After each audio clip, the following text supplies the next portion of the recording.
Un iPhone, c'est l'iPhone 6 Plus. C'est vrai. Oui, tout à fait. Je ne me permettrai pas sinon de filmer sur un vulgaire Samsung Mister Emma.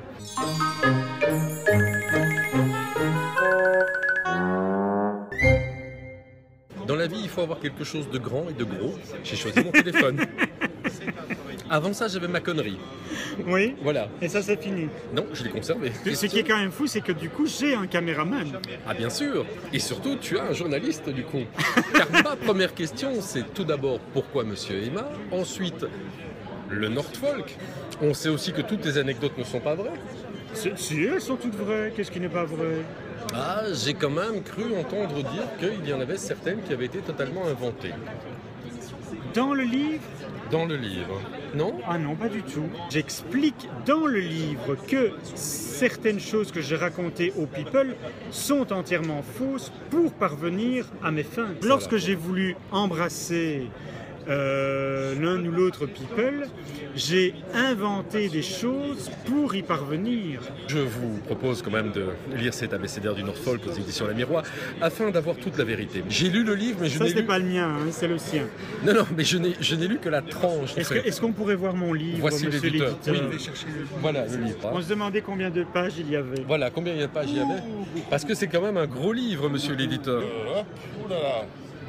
Beaucoup, beaucoup. C'est Spielberg ici. Je crois que, alors, en plus de ça, celle-là, tu vois, elle peut même faire du travelling.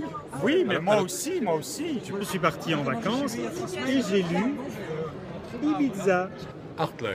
Artlines, parce que tu t'adresses à ton fils pour lui faire découvrir ta passion pour cette île dans laquelle j'ai l'impression que tu peux écrire pas mal de lignes de ta vie.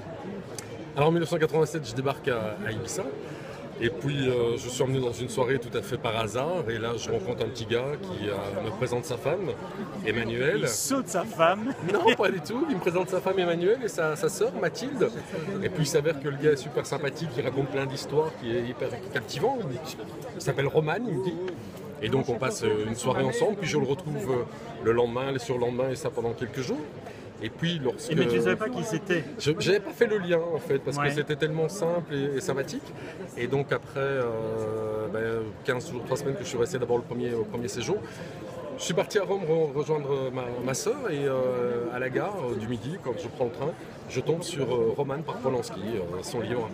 Et là, évidemment, je me dis, je suis vraiment trop couillon parce qu'évidemment, j'ai passé 3 semaines avec Roman Polanski et donc sa femme Emmanuel Seigné et puis Mathilde. Ça, c'est la particularité d'Ibiza, c'est que effectivement, c'est une île à 2h30 de vol où on rencontre beaucoup de gens. C'est très cosmopolite, alors que ce soit des gens célèbres ou des gens tout simples. Oui, parce qu'il n'y a pas que les célébrités dont tu parles, il y a plein de gens extraordinaires pour ton cœur que tu as rencontrés, que tu décris dans ce livre. Et puis, ça te permet également de parler de pas mal d'étapes de ta vie. Voilà, donc en fait moi j'y suis retourné souvent, j'ai créé une boîte de production, on a réalisé des vidéoclips musicaux et puis je suis revenu faire des bandes dessinées, j'ai été marié cette année, au mois de septembre. Bon, et moi j'aimerais bien savoir quand on aura une prochaine BD de Jean-Louis Bocard. Et il faut savoir qu'une bande dessinée ça se vend maintenant à 2 ou 3 000 exemplaires, parfois 10 000, qu'on touche 1 euro par album vendu et que ça met 8 mois à 1 an pour se dessiner et s'écrire. Et c'est vrai qu'avec tous les droits d'auteur qu'il touche aux éditions La Miroir, alors là c'est complètement différent parce que il va pouvoir partir à nouveau à Ibiza. Parce que là c'est ma vie, mon œuvre, donc c'est totalement différent. Merci Jean-Louis. Merci Mister Emma, c'est toujours un plaisir.